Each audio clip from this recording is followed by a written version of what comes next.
Hello बच्चा party, कैसे हैं बेटा आप सब। चलिए फिर हम पढ़ना स्टार्ट करते हैं। आज जो हम ये स्टार्ट करने जा रहे हैं वो YDSE का हमारा लास्ट टॉपिक है। अभी तक हमने उसके रिलेटेड न्यूमेरिकल्स देख लिए थे। हम आज फिर से एक पैटर्न और एक न्यूमेरिकल उसका देखने जा रहे हैं और ये लास्ट आपका YDSE का टॉपिक है। इसके बाद हमारे एक दो टॉपिक्स और रह जाते हैं और उन टॉपिक्स के बाद हमारा वेव ऑप्टिक्स कंप्लीट हो जाएगा। ठीक है, चलिए फिर स्टार्ट करें। देखिए, आज जो हम टॉपिक स्टार्ट कर रहे हैं बेटा, उसमें हम पाथ डिफरेंस पढ़ने वाले हैं। Produced by a glass slab, मतलब हमने यंग्स का डबल स्लिट एक्सपेरिमेंट पढ़ा है। उसमें हमने देखा था कि हमारे पास क्या थे, जैसे सोर्स था। सोर्स से मान लीजिए एक ऐसे लाइट एक वेव आ रही थी और एक दूसरी वेव आ रही थी। ये दोनों वेव के पाथ में कोई डिफरेंस नहीं था, मतलब ये दोनों, मतलब ये सोर्स 1 स्लिट 1, ये स्लिट 2, दोनों से वेव निकल रही थी और दोनों वेव आगे जाके स्क्रीन पे टकरा रही थी। क्लियर, हमने इतना देखा था। जब क्या हो रहा था, अब इसी चीज को हम थोड़ा सा एडवांस वे में पढ़ने वाले हैं। हम मानते हैं कि अगर क्या हो रहा हो कि जब ये लाइट रे जा रही हैं, इन लाइट रे के बीच में हमने क्या कर दिया, कोई सा ग्लास का स्लैब रख दिया। मान लिया यहाँ पे क्या कर दिया, हमने ग्लास रख दिया। ये क्या है, ग्लास का स्लैब है। कितनी थिकनेस है इसकी, मान लिया इसकी थिकनेस है T। कोई भी थिकनेस आप, कोई भी डिस्टेंस आप मान सकते हो। तो मान लिया T थिकनेस का क्या कर दिया, एक ग्लास स्लैब रख दिया। अब एक वेव के लिए भाई एनालिसिस तो दोनों में करना है। मान लिया एक वेव में क्या कर दिया T, मतलब एनालिसिस करके देखना है ना, कंपैरिजन करना है। तो भाई कंपैरिजन में एक में लोगे तब तो दूसरे से कंपेयर करोगे। तो मान लिया ये वाली जो वेव है, इसके आगे हमने क्या कर दिया, ग्लास स्लैब रख दिया। ये सोर्स 1 से लाइट निकली, ये S2 है मेरा और ये मेरा क्या है, S1 है। सोर्स 1 है, सोर्स 2 है, दो लाइट वेव निकली हैं। अब इन वेव्स के आगे हमने क्या कर दिया, एक वेव के आगे मैंने ग्लास स्लैब रख दिया है, उसकी थिकनेस कितनी है T। दूसरे के आगे मैंने कुछ नहीं रखा। तो जब अगर हमने कुछ नहीं रखा है बेटा, तो हम ये तो मान सकते हैं ना कि इसके आगे भी क्या है। अब देखो, T थिकनेस का ही हम क्या मान सकते हैं, एयर मान सकते हैं यहाँ पे, क्योंकि भाई अगर कुछ भी नहीं रखा है, कंपैरिजन तो करना है ना, कंपैरिजन करने के लिए कुछ तो होना चाहिए। तो सेम, ये देखो, ये मेरा थोड़ा सा डिफरेंस हो गया, लेकिन आप लोग सेम लेके चलिएगा, ठीक है। लाइन खींचने में गड़बड़ी हो गई। ये टी थिकनेस का ही हमने क्या मान लिया, स्लैब, यहाँ पे एयर मान लिया।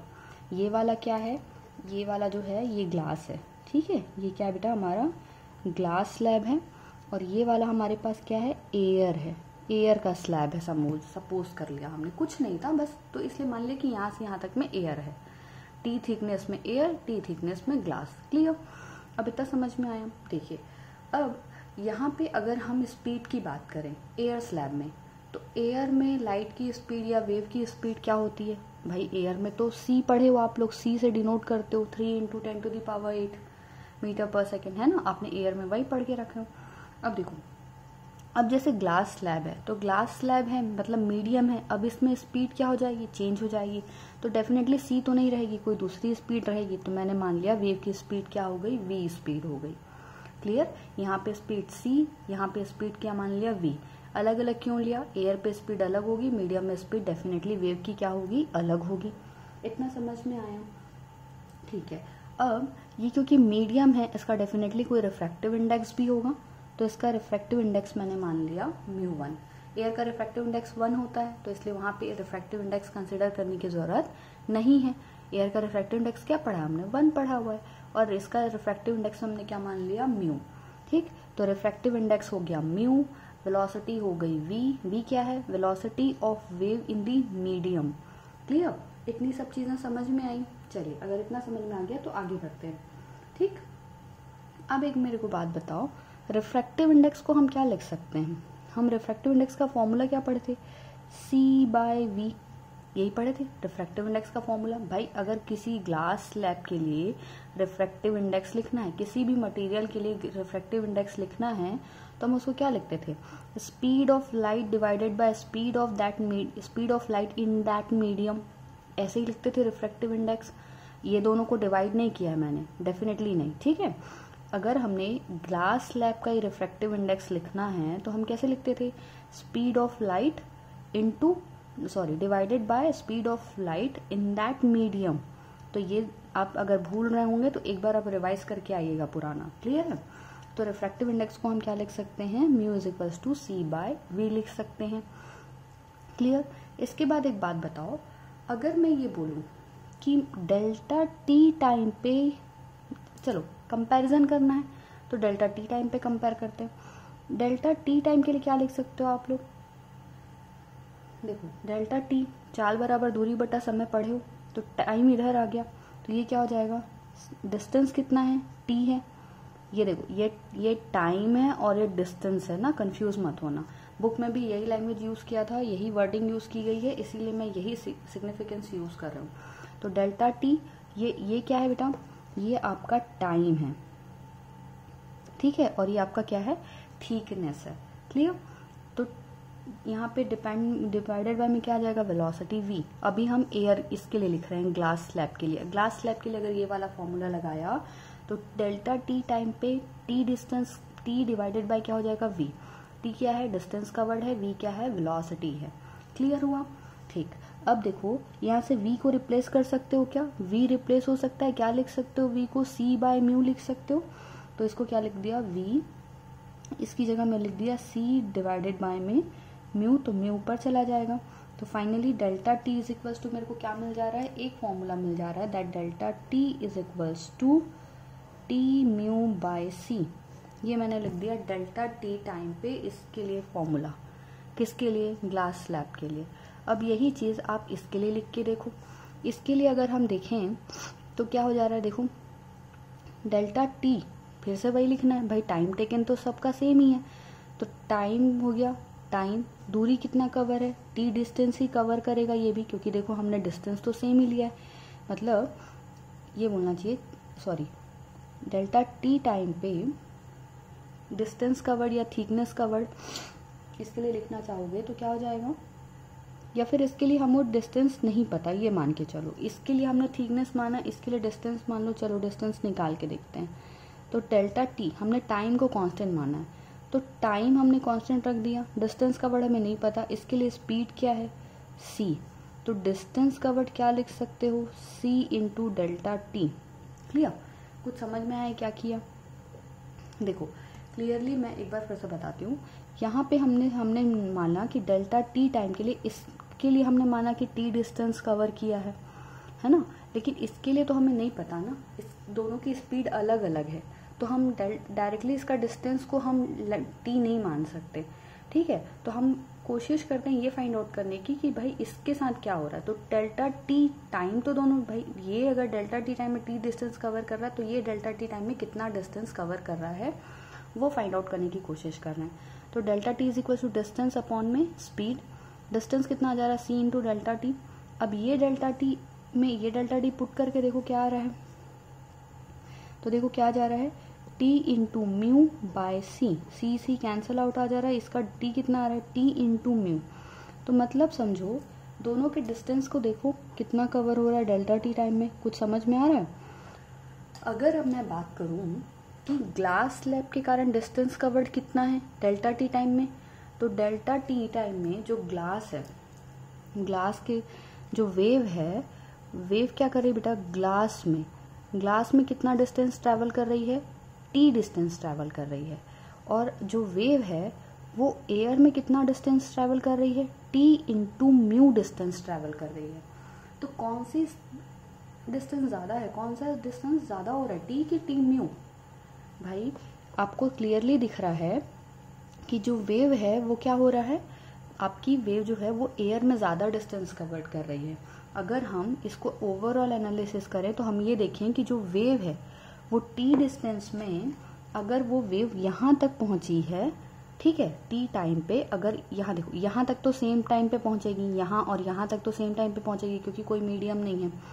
बट अगर इस पॉइंट के बाद डेल्टा टी टाइम पे देखोगे तो ये वाली वेव डेल्टा टी टाइम पे कितना डिस्टेंस कवर करी है, भाई टी डिस्टेंस कवर करी है। लेकिन अगर मैं इस वेव की बात करूं तो ये डेल्टा टी टाइम पे कितना डिस्टेंस कवर कर रही है, T times mu distance, T mu. तो भाई टी म्यू तो ज्यादा है ना टी से, किसी चीज का गुणा करने जा रहे हो, तो ये क्या हो जाएगा, ये डेल्टा टी टाइम पे यहाँ पहुंच गई है, मतलब ये ज्यादा डिस्टेंस कवर कर लेगी। कुछ समझ पाए। तो मतलब ग्लास स्लैब लगाने के कारण वेव क्या होता है, वेव मतलब वेव की स्पीड क्या हो जाती है बेटा, सेम टाइम पे ये वेव कम डिस्टेंस ट्रेवल कर रही है, सेम टाइम पे विदाउट अगर ग्लास स्लैब है तो वो आप ज़्यादा डिस्टेंस कवर करोगे। मतलब ये बोल सकते हो कि ग्लास स्लैब जो है वो आपका क्या करता है, डिस्टेंस कवर्ड को रिड्यूस कर देता है। आपको ज़्यादा टाइम लगेगा उतना डिस्टेंस कवर करने के लिए। कुछ चीज़ें समझ में आई? ठीक।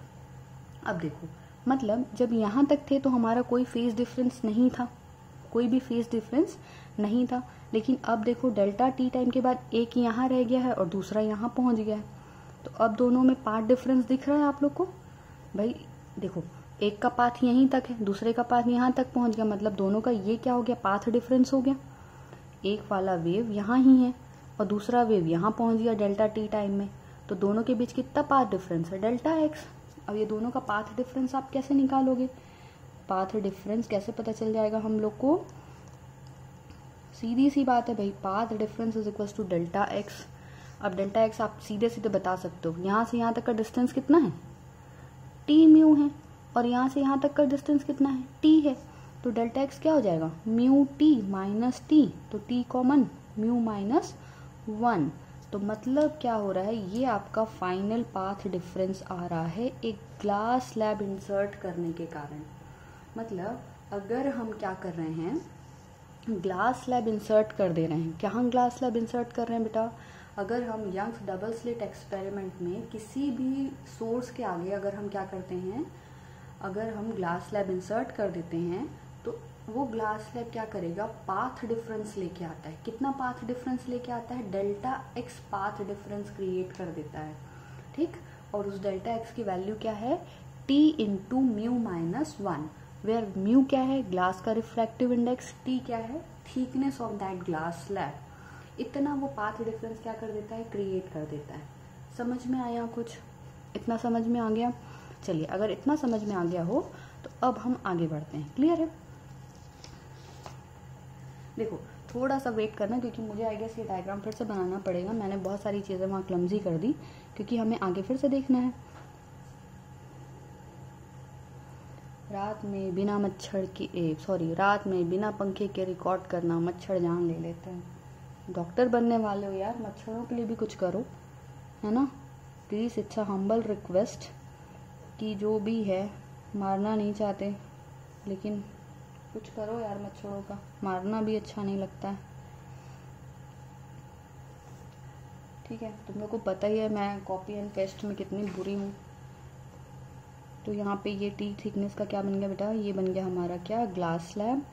और यहाँ पर ये वेव हमारी यहाँ तक ही है डेल्टा टी टाइम पे, ये वाली वेव हमारी कहाँ पहुँच गई, यहाँ पहुँच गई है। क्लियर? ठीक। अब मान लिया, देखो इतना समझ में आया, शॉर्टकट में बनाया, कुछ समझ में आ रहा है। ये है मेरा सोर्स S2, ये है हमारा सोर्स S1, ये हमारी थिकनेस डेल्टा टी टाइम पे, ये वाली रेस यहाँ पहुँच गई है, ये वाली रेस यहीं है। क्लियर है? अब मान लो यहाँ पे हमारे पास क्या है, हमारा स्क्रीन है, ये हमारी क्या है, स्क्रीन है। क्लियर? तो अब एक बात बता दो, स्क्रीन का ये सेंटर पॉइंट दिखाई दे रहा है, ये हमारी स्क्रीन का क्या है, सेंट्रल पॉइंट। यहाँ पे पॉइंट हम मानते थे P। अब कोई मुझे ये बताओ, सेंट्रल मैक्सिमा कहाँ बनने वाला है? यही तो गेम है, सेंट्रल मैक्सिमा कहाँ बनेगा, पहले समझते हैं फिर डेराइव करेंगे। क्लियर है? देखो, अब बताओ, यहाँ से देखो, सेंट्रल ब्राइट की कंडीशन क्या थी, सेंट्रल ब्राइट की कंडीशन थी, सेंट्रल ब्राइट हमें वहाँ मिलता था जहाँ पे डेल्टा एक्स क्या था, 0 होता था, जहाँ पे पाथ डिफरेंस क्या होता था, 0 होता था। क्लियर? अब एक बात बताओ, अगर यहाँ पे आना है, वेव को अगर यहाँ पहुँचना है, ठीक, तो वेव, ये वाली वेव तो एयर के थ्रू आ रही है। क्लियर? और ये वाली जो वेव आ रही है वो कैसे आ रही है, ग्लास के थ्रू आ रही है। ये वाली वेव ग्लास के थ्रू आ रही है और ये वाली वेव कैसे आ रही है, एयर के थ्रू आ रही है। मतलब समझ पा रहे हो कि जब तक ये वेव ये ग्लास के थ्रू आ रही, मतलब इसको यहाँ पहुँचने में ये जो ग्लास ज़्यादा टाइम लगेगा, तब तक ये वाली वेव आगे बढ़ गई होगी। मतलब एक बात अगर सोचो, चलो फिर से एक और डायग्राम बना लेंगे, कोई तकलीफ नहीं है। ठीक है? अब सोच के देखो, ये डिस्टेंस D, ये डिस्टेंस और ये डिस्टेंस दोनों क्या होता था, S1P हम लोग निकाले थे ना, S2P माइनस S1P दोनों क्या होते थे, दोनों बराबर थे, इक्वल्स थे, इसलिए डेल्टा एक्स 0 मिला था, इसलिए सेंटर में क्या मिलता था हम लोग को, सेंट्रल ब्राइट मिलता था। क्लियर, ऐसे ही पढ़े थे। अब सोच के देखो, अब क्योंकि यहाँ पे ग्लास स्लैब रखा हुआ है, इसलिए ये, अब देखो ग्लास स्लैब रखा हुआ है मतलब इसकी स्पीड क्या हो गई, सेम टाइम पे ये ग्लास स्लैब के कारण अगर जब तक ये यहाँ पहुंचेगा तब तक ये वाली रेज यहाँ कहीं पहुंच गई होगी। कुछ समझ पाए मेरी बात, क्योंकि यहाँ पे क्या है, ग्लास स्लैब है, ठीक। तो इस ग्लास स्लैब के कारण जब तक ये रे इस पॉइंट पे पहुंचेगी, इतना डिस्टेंस कवर करेगी, तब तक ये रे आगे चली गई होगी, क्योंकि यहाँ पे ग्लास स्लैब नहीं है इसकी, ये ज़्यादा डिस्टेंस कवर करेगी सेम टाइम पे। मतलब मेरे को इतना तो समझ में आ रहा कि अब सेंट्रल ब्राइट यहाँ नहीं बनने वाला। कुछ समझ में आया क्यों नहीं बन रहा है, क्योंकि हमें पता है ग्लास स्लैब के कारण डिस्टेंस कवर्ड क्या होता है, सेम टाइम में डिस्टेंस वो कम कवर करता है ना। तो अब एक्चुअल में सेंट्रल ब्राइट कहाँ चला गया, फाइंड आउट करना है सेंट्रल ब्राइट कैसे, कहाँ गया सेंट्रल ब्राइट, ऊपर जाएगा या नीचे जाएगा, कहाँ शिफ्ट हो जाएगा। तो थोड़ा यार मैथ्स वाले बच्चे भी हो, एनालिसिस कर सकते हो। देखो मैथ्स वाले नहीं हो फिर भी एनालिसिस कर सकते हो, क्लियर है। थोड़ा सा सोच के देखो, मान लो हमारे पास ये लाइन है, ये हमारा सेंट्रल ब्राइट है, क्लियर। अब सेंट्रल ब्राइट आइदर इधर शिफ्ट होगा बेटा या तो इधर शिफ्ट होगा, और तो कहीं जा नहीं सकता सेंट्रल ब्राइट, है ना, या तो ऊपर चला जाए या नीचे चला जाए। कैसे कैसे डिसाइड करोगे कहाँ जाएगा। मान लो यहाँ से कौन सा, अगर मैं देखो, अगर मैं मानती हूँ सेंट्रल ब्राइट यहाँ शिफ्ट हो गया, ठीक, तो ये गलत बना दिया मैंने, यहाँ से मिलाना था मेरे को। अगर मान लो सेंट्रल ब्राइट ये रहा, ये सेंट्रल ब्राइट हमारा, ये मेरा सोर्स S1, ये मेरा सोर्स S2, और ये हमारा मान लो अगर सेंट्रल ब्राइट नीचे शिफ्ट हो जाता है, क्लियर। तो एक लाइन यहाँ से जाएगी, ये ऐसे मिक्स होगी और ये ऐसे मिक्स होगी, क्लियर। तो या तो सेंट्रल ब्राइट यहाँ शिफ्ट हो सकता है, और अगर यहाँ शिफ्ट नहीं हुआ तो कहीं और शिफ्ट हो, ऊपर शिफ्ट हो सकता है। अब ये सही है यानी ये पता करके देखो, तो खुद सोचो। एक तो ये वाली लाइन, ये इसमें मान लो, अब मान लो मैंने इसमें ग्लास स्लैब लगा दिया, भाई ग्लास स्लैब लगाना पड़ेगा तब तो पता चलेगा कि कहाँ जा रहे हैं। इसमें अगर ग्लास स्लैब लगा है तो ये वाला ग्लास स्लैब के कारण ऑलरेडी इसको यहाँ पहुँचने में क्या लगने वाला है, ज़्यादा टाइम लगने वाला है। इस पॉइंट पे पहुँचने में इस ग्लास स्लैब के कारण इस वेव को ऑलरेडी क्या लगेगा, ज़्यादा टाइम लगेगा, ज़्यादा डिस्टेंस कवर करना पड़ेगा, ज़्यादा टाइम लगेगा बेसिकली। और ये इसमें ग्लास स्लैब नहीं है और इसका हमने पास छोटा कर दिया, तो इस वाली वेव का पाथ भी छोटा हो रहा है और इसमें ग्लास स्लैब भी नहीं है, तो ये तो बहुत जल्दी पहुंच जाएगी। और इसमें ग्लास स्लैब भी लगा हुआ है और इसका पाथ हमने लंबा भी कर दिया, तो भाई इसको तो और टाइम लगेगा यहाँ पहुंचने में, मतलब यहाँ तो डेफिनेटली नहीं आ सकता। ऊपर शिफ्ट करके देखो क्या होता है, ठीक। अगर इधर शिफ्ट करते हो तो क्या होगा, देखो खुद सोचो। अब मान लो यहाँ पे ये सोर्स मेरा S1, ये मेरा सोर्स S2, मान लिया सेंट्रल ब्राइट इस तरफ शिफ्ट हो रहा है, तो अब देखो मान लो यहाँ पे ग्लास स्लैब रखा है, ठीक है। अब देखो यहाँ से ये लग रहा है कि भाई देखो ये क्या है, इसमें ग्लास स्लैब नहीं है, मतलब इसको यहाँ पहुँचने में क्या लगेगा, जल्दी पहुँचेगा। लेकिन जल्दी पहुँचता था इसलिए हमने इसका पाथ क्या कर दिया, लंबा कर दिया। और ये क्या है, ग्लास स्लैब के कारण इसको यहाँ पहुँचने में देरी होती थी, इसलिए हमने इसका पाथ क्या कर दिया, छोटा कर दिया। मतलब ये कंडीशन करेक्ट हो सकती है, ठीक। ये कंडीशन प्रूफ नहीं हो सकती। तो मतलब ओवरऑल एनालिसिस हमारा क्या कहता है बेटा, हमारा ओवरऑल एनालिसिस ये कहता है कि अगर हमारे पास ग्लास स्लैब आ रही है तो ड्यू टू ग्लास स्लैब क्या होगा, देखो ग्लास स्लैब को कहीं भी बीच में नहीं रख देते बेटा, यहाँ कहीं एक आध जगह में रखेंगे, आइदर यहाँ रख दो या फिर यहाँ रख दो, यहाँ भी रख सकते हो यहाँ भी रख सकते हो, डिपेंड करता है न्यूमेरिकल में आपको किस सोर्स में रख के दे रहा है, ठीक है। समझते हैं आगे। देखो अगर सोर्स S1 में रख रहा है तो इसको यहाँ पहुँचने में ज़्यादा टाइम लगेगा, यहाँ रख रहा है तो इसको पहुँचने में ज़्यादा टाइम लगेगा, ये एनालिसिस तो आप कर ही सकते हो, क्लियर है। या फिर ध्यान रखना कि जिस साइड में ग्लास स्लैब रखा हुआ है उसी साइड में उसी तरफ आपका सेंट्रल ब्राइट शिफ्ट होगा, उसके अपोजिट साइड में शिफ्ट नहीं होगा। जैसे इस साइड में इस सोर्स S1 में आपका ग्लास स्लैब रखा है तो सोर्स S1 की साइड ही आपको क्या मिलेगा, शिफ्ट मिलेगा। अगर जैसे इसमें ग्लास स्लैब रखा होता तो इस साइड में शिफ्ट मिलता। तो हमें ग्लास स्लैब के एनालिसिस से ये समझ में आया कि ग्लास स्लैब का जब एनालिसिस करते हैं तो ग्लास स्लैब रखने के कारण हमारा पाथ डिफरेंस क्रिएट हो जाता है, और उस पाथ डिफरेंस के कारण हमें सेंट्रल ब्राइट एक्चुअल सेंटर में नहीं मिलता, वो सेंट्रल से शिफ्टेड मिलता है। और शिफ्टेड भी किस तरफ मिलता है, शिफ्टेड भी किस तरफ मिलेगा बेटा, कि आपका जिस तरफ ग्लास स्लैब रखा हुआ है उस तरफ शिफ्ट होगा। और वो शिफ्ट कैसे फाइंड आउट किया हमने, सिर्फ एनालिसिस के बेसिस पे फाइंड आउट किया, कोई हमने एक्स्ट्रा काम बिल्कुल नहीं किया है। क्लियर है? चलिए फिर आगे देखें। ठीक, अब हम एनालिसिस करके देख लेते हैं कि ये जो शिफ्ट है, इस शिफ्ट की वैल्यू कितनी आती है। क्लियर है? चलिए देखते हैं। मुझे फिर से डायग्राम बनाना पड़ेगा, थोड़ा हैव पेशेंस। ओके, देखिए ये मान लिया हमारे पास क्या है, ये हमारे पास 2 लाइट रे आ रही है। This is my source S1 से आ रही है, ये हमारी सोर्स S2 से आ रही है। क्लियर है? यहाँ पे ये हमारी स्क्रीन हो गई, ये हमारा क्या हो गया, सेंटर पॉइंट हो गया। ठीक है, अब तो हमें क्लियर कट पता है कि हमें अगर ऊपर में हमारी ग्लास स्लैब रखना है तो हमारा शिफ्ट किस तरफ जाएगा।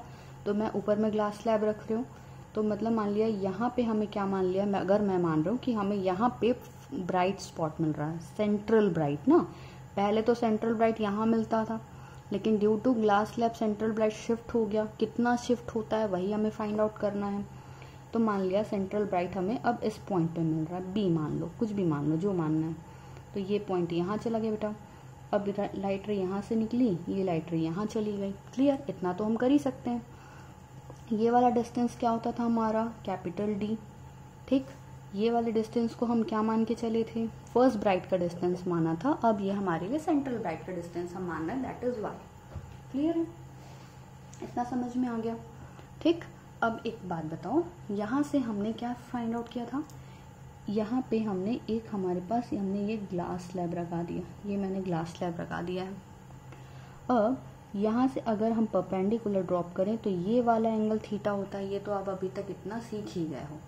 ठीक है, ये वाला क्या होता था, इसका पाथ डिफरेंस होता था।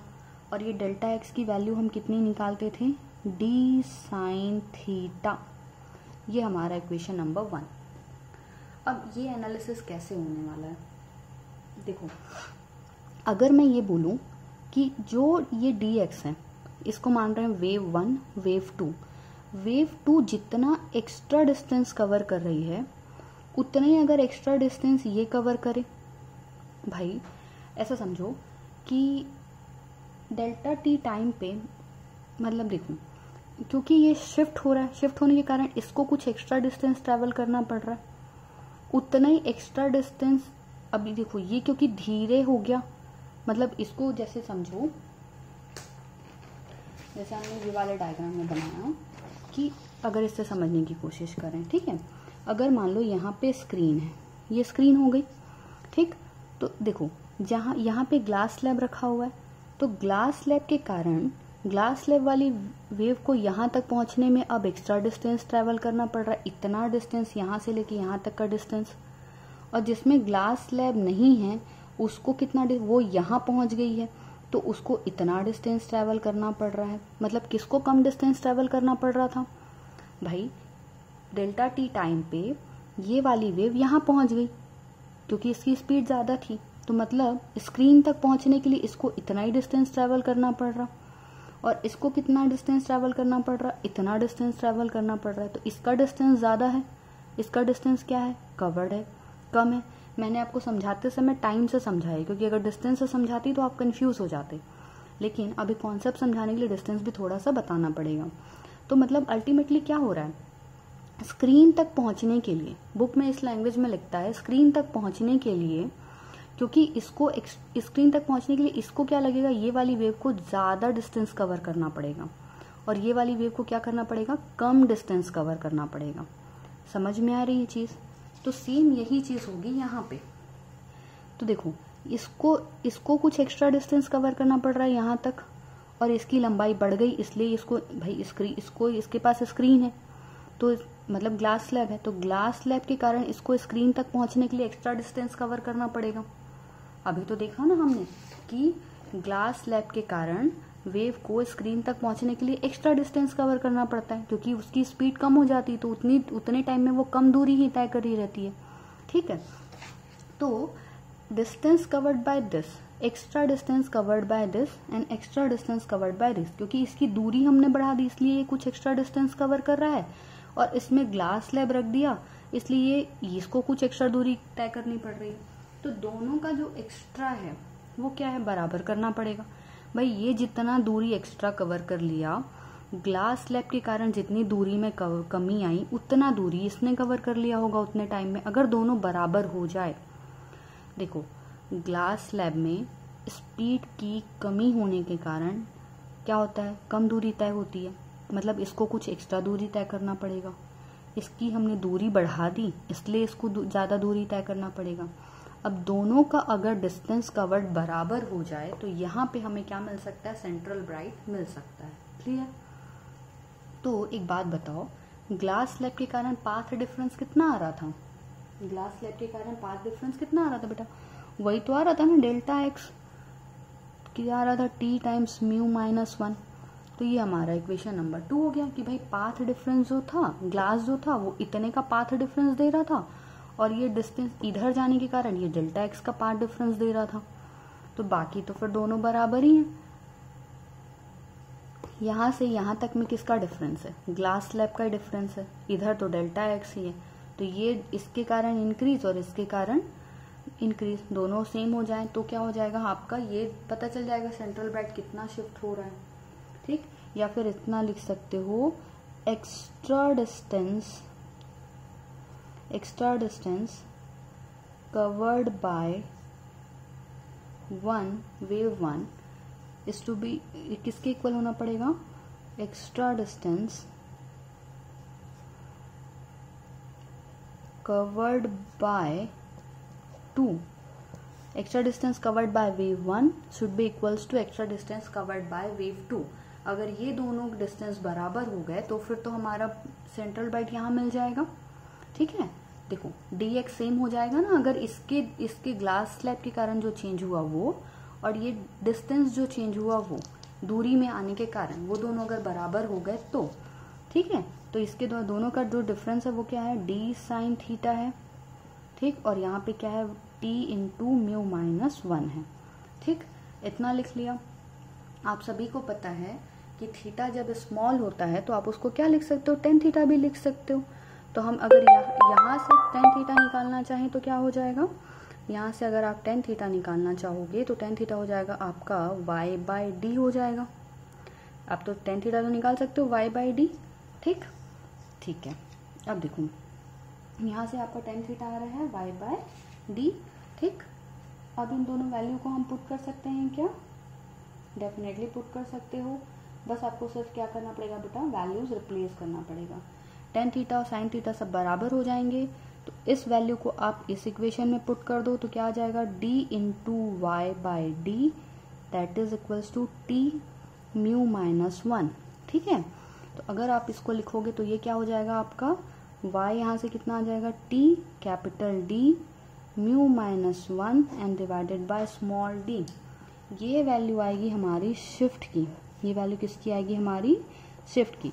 मतलब एक ग्लास स्लैब लगाने के कारण हमारा जो सेंट्रल स्पॉट है, जो सेंट्रल मैक्सिमा है, वो कितना शिफ्ट हो गया, इतना शिफ्ट हो गया। मतलब अब हमारा सेंट्रल स्पॉट यहाँ 0 पे नहीं बनेगा, अब हमारा सेंट्रल स्पॉट या सेंट्रल मैक्सिमा, सेंट्रल ब्राइट ही शिफ्ट हो गया। कितना शिफ्ट हो गया, ये distance t into D mu minus 1 divided bye small d। समझ में आया, ये शिफ्टिंग है किसकी, हमारे सेंट्रल ब्राइट की। ठीक, अब देखो, अब अगर हमको पूछता है कि सेंट्रल ब्राइट शिफ्ट हो गया तो फर्स्ट डार्क कहाँ गया या फर्स्ट ब्राइट कहाँ गया, तो कहीं नहीं गया, यहीं पे है। देखो सेंट्रल ब्राइट के ऊपर हमें क्या मिलता है, फर्स्ट डार्क। सेंट्रल ब्राइट के नीचे क्या मिलेगा, फर्स्ट डार्क। उसके ऊपर क्या मिलेगा, फर्स्ट ब्राइट। उसके नीचे क्या मिलेगा, तो भाई first dark, first bright, first bright. तो सेम ऐसी जैसे हमें इसके ऊपर नीचे मिलता था ना, सेम वैसे ही मिलने लगेंगे, कहीं और नहीं जा रहा वो। ठीक है, लेकिन अब वैल्यूज निकालते समय ध्यान रखना कि अब देखो अगर यहाँ क्वेश्चन जैसे न्यूमेरिकल्स में पूछता है, अगर आपको वो एक्चुअल सेंटर ऑफ ब्राइट बोल रहा है, ठीक है, जैसे क्वेश्चन में बोलता है find out the distance of first bright, find out the distance of first bright, ये विजिबल नहीं होगा I guess, find out the distance of first bright from unaltered center, from unaltered central of maxima या maxima से, ठीक है। देखो first bright find out करना है वहां कहाँ से, अनअल्टर्ड सेंटर से, तो ये सेंट्रल मैक्सिमा है, ये वाला अनअल्टर्ड ये वाला है, यहां से डिस्टेंस फाइंड आउट करने बोल रहा है किसका, फर्स्ट ब्राइट का। तो भाई फर्स्ट ब्राइट का एक्चुअल में फर्स्ट ब्राइट का डिस्टेंस क्या था, n lambda d by small d, ये फर्स्ट ब्राइट का डिस्टेंस है। तो भाई यहां से भी तो फर्स्ट ब्राइट का डिस्टेंस वही रहेगा, n lambda d by d, लेकिन यहां से एक्स्ट्रा शिफ्टिंग है किसकी, सेंटर की, तो वो डिस्टेंस ऐड कर दो बस, क्या आ जाएगा, td mu minus 1 divided by mu small d। समझ में आया, मतलब कुछ नहीं करना, यहाँ पे ये फर्स्ट ब्राइट है, तो यहां से अगर डिस्टेंस पूछ रहा है तो फर्स्ट डार्क का डिस्टेंस कितना हो गया, ये डिस्टेंस ये वाला और ये डिस्टेंस पूरा। अगर फर्स्ट ब्राइट का पूछ रहा है तो ये डिस्टेंस है ना, और ये वाला पूरा डिस्टेंस। तो भाई आपको बनाना वैसे ही है। अभी भी फर्स्ट डार्क कहाँ मिलेगा, 2n-1, फर्स्ट डार्क कहाँ मिलेगा, 2n-1 lambda into D divided by 2d पे ही फर्स्ट डार्क मिलेगा। लेकिन क्योंकि अब इसका सेंट्रल मैक्सिमा यहाँ से शिफ्टेड है, तो उस डिस्टेंस को ऐड कर देना, कितना शिफ्टेड है, 2dh mu minus 1 small d। Clear, कुछ समझ में आया न्यूमेरिकल, बस ऐसे ही करना है। तो मतलब क्लियर हुआ कुछ, इतना समझो कि अगर ग्लास स्लैब आ रहा है, ग्लास स्लैब के कारण हमारा सेंट्रल मैक्सिमा शिफ्ट हो जाता है। तो भाई जैसे न्यूमेरिकल बनाते थे सेम वैसे ही बनाना है, फर्स्ट डार्क कभी भी ऊपर है, सेकंड डार्क कभी भी नीचे है। क्लियर हुआ कुछ, बस ऐसे ही बनाते चलना, ठीक है। चलिए अब इसके बाद में बेटा एक न्यूमेरिकल ट्राई करते हैं। देखो सॉरी, यहाँ पे मैंने क्वेश्चन लिख रखा है ऑलरेडी। क्या बोल रहा है, इन YDSE find the thickness of a glass slab, ठीक है, आपको ग्लास स्लैब की थिकनेस फाइंड आउट करनी है, which should be kept in front of upper slit। Glass slab कहाँ रखा है, फ्रंट S1 स्लिट पे है ना, in which should be kept in front of upper slit, upper slit के फ्रंट पे रखा हुआ है, so that the central maxima is formed at a place where fifth bright fringe was lying earlier। मतलब क्या हो रहा है, समझ पाए क्वेश्चन, एक बार फिर से पढ़ो। एक ग्लास, मतलब हमारे पास क्या है, एक ग्लास स्लैब है जिसका रिफ्रैक्टिव इंडेक्स दिया हुआ है, कहाँ पे रख रहा है, फ्रंट स्लिट पे रख रहा है। क्लियर, पहले डायग्राम बना के कोशिश करते हैं आपको समझाने की, अगर समझ में आए।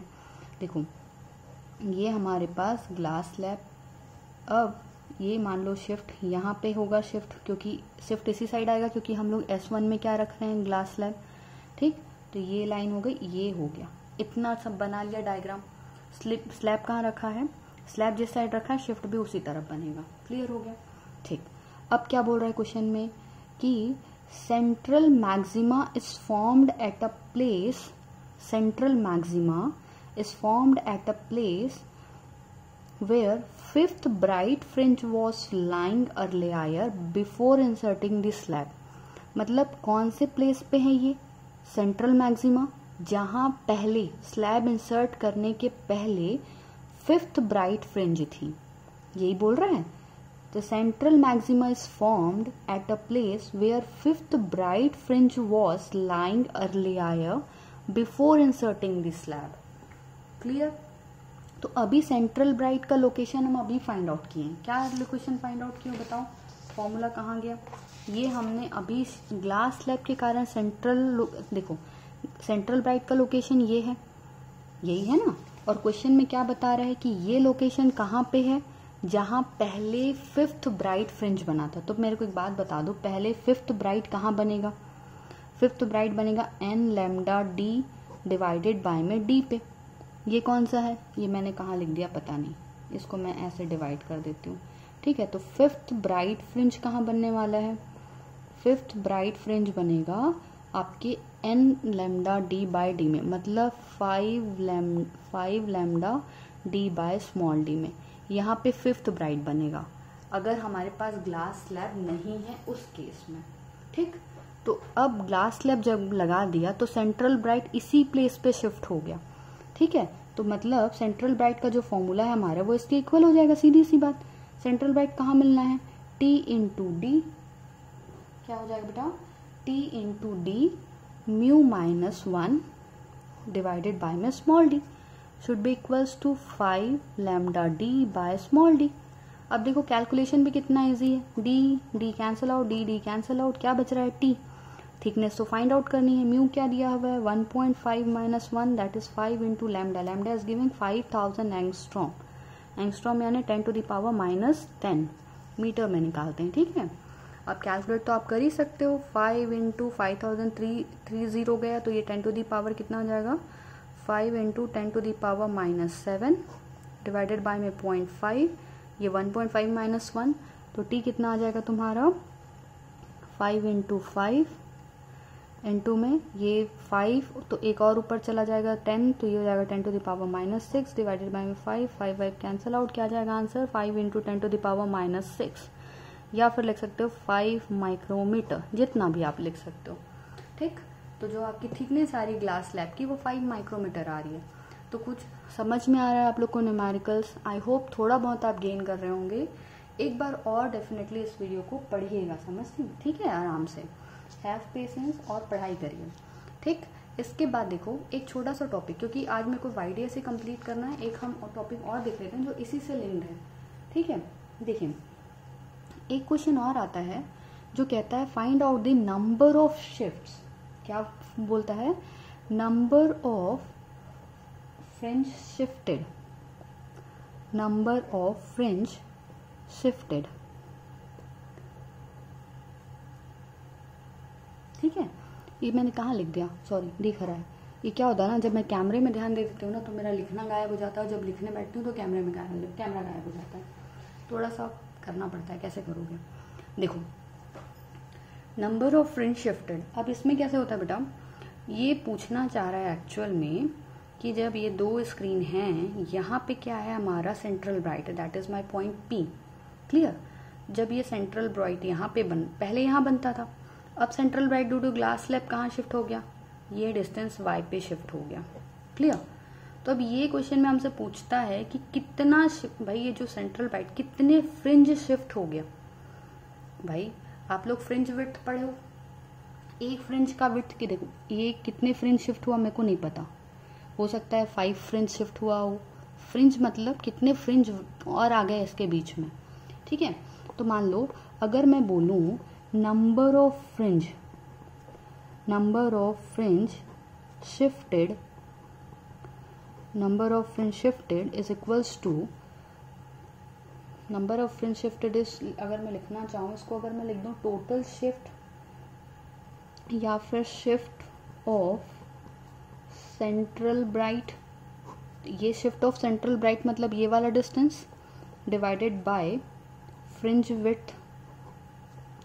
अब ये समझो, कई बच्चों को ये समझ में नहीं आया होगा, अभी 2 मिनट में समझ में आ जाएगा। ठीक, मान लो ग्लास स्लैब के कारण ये जो फ्रिंज शिफ्ट हो गया वो मान लिया 10 मीटर शिफ्ट हो गया, मान मत लेना 10 मीटर, समझिए, सिर्फ सपोज करना। कितना शिफ्ट हो गया? 10 मीटर। और एक जो फ्रिंज का विड्थ है वो है मान लो 2 मीटर, तो कितना फ्रिंज शिफ्ट हुआ? 10 में से 2 को डिवाइड करोगे ना, तब तो बताओगे कि 5 फ्रिंज शिफ्ट हुआ है मैडम, वही काम करना है, समझ रहे हो?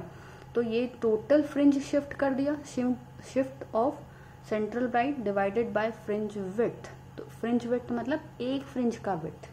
ठीक है, ऐसा नहीं कि सबका फ्रिंज विड्थ डिवाइड कर दिया। तो बस इसी सीक्वेंस में निकाल लेना। अगर फॉर्मूला निकालना चाहो तो भी निकाल सकते हो, बट डेफिनेटली फॉर्मूले के लिए फॉर्मूला रटने मत बैठना एग्जाम में, बट मैं फॉर्मूला बता दे रही हूँ। शिफ्ट ऑफ सेंट्रल ब्राइट क्या फॉर्मूला निकाले हो? अब भी निकाला हमने, T into D mu minus 1, T into D mu minus 1 divided by में स्मॉल डी। और फ्रिंज विड्थ का फॉर्मूला क्या है, क्या पढ़े थे अपन, lambda into D by small D, यही पढ़े थे। तो D D D D cancel out कर दो, क्या बच जाएगा, टी इंटू म्यू माइनस 1, और ये लैम्डा किधर जाने वाला है, ऊपर जाएगा कि नीचे जाएगा, ये आई गेस यहाँ आएगा। क्लियर है ना, कहीं दिक्कत तो नहीं है, ठीक है। तो ये आ जाएगी आपकी नंबर ऑफ फ्रिंज शिफ्टेड का फॉर्मूला। बट प्लीज़ इसे घर पे ट्राई ना करें, मतलब एग्ज़ाम पे ट्राई ना करें, सीधा सीधा सेंट्रल, मतलब देखो वैल्यूज़ रहती हैं न्यूमेरिकल्स की, तो यहाँ से शिफ्ट ऑफ सेंट्रल ब्रैकेट निकालना, फ्रिंज विड्थ निकालना, उन दोनों को ट्राई करना। एक आध भी इसमें वैल्यू गड़बड़ कर दिया ना तो इधर वैल्यू गायब हो जाएगी। अब कई लोग मास्टरमाइंड होते हैं भाई, उनको सारे फॉर्मूलाज याद हो जाते हैं, तो वो definitely they can go for the formula, वो याद कर सकते हैं। क्लियर? तो आई गेस आप लोग को आज का वीडियो समझ में आया होगा कुछ। चलिए बेटा फिर आज के लिए यहाँ खत्म करते हैं। इसके बेसिस में डेफिनेटली आप न्यूमेरिकल्स ट्राई करेंगे और मुझे बताएंगे आप लोगों को कितना समझ में आया और कितना समझ में नहीं आया। ठीक, चलिए फिर कल की क्लास में मिलते हैं और नेक्स्ट टॉपिक के साथ मिलते हैं। तब तक के लिए पढ़ते रहिए, बाय बाय।